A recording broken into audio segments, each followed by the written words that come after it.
Throughout southern Mexico, checkpoints are being set up to stop the surge of migrants traveling from Central America to the United States.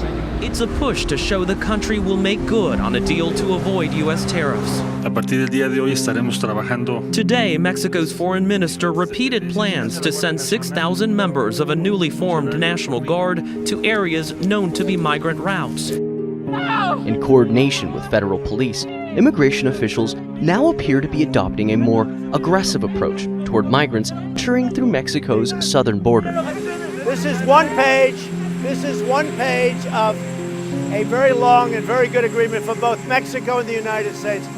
Without the tariffs, we would have had nothing. Under the deal, Mexico will deploy National Guard troops to its southern border with Guatemala and allow the U.S. to expand a program that makes asylum seekers wait out their cases in Mexico.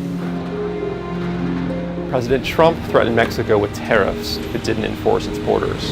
An effort to stem the flow of asylum seekers to the U.S., though Mexico has in some ways already been doing that, deporting more Central American migrants in the last 7 years than the U.S.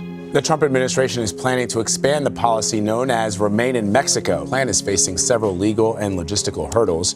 As of this week, almost 12,000 Central American asylum seekers have been returned to Mexico while their cases are processed, according to a Mexican government official. And so they hope that migrants will take into account that once they go to the border and claim asylum, they will be returned to Mexico, where they will have to wait months before they get a hearing in which they will possibly be denied asylum. Look, a lot of Americans are going to say, well, what's wrong with that? What's wrong with staying in Mexico or another country while you apply for asylum and you wait for your asylum case to be heard? The chief argument for these groups that have mounted this legal challenge to the policy is that the administration is violating a standard in international law that says you cannot return asylum seekers and refugees to countries where they may face persecution. And of course, they're referring to Mexico. The purpose, according to attorneys and Democrats, and really what the secretary suggested, is one of deterrence. Many of them come through here, the Suchiate River, which separates Mexico and Guatemala. This border extends for more than 500 miles.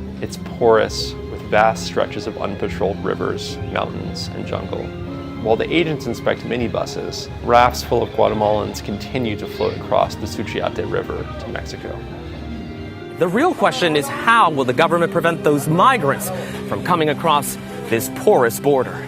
The town's mayor, Sonia Hernandez, welcomes the National Guard. Just the word that the National Guard was coming has had an impact? Es correcto, sí. Mexico has 45 days to prove its plan will work or go back to the negotiating table. Mexico shouldn't allow millions of people to try and enter our country, and they could stop it very quickly.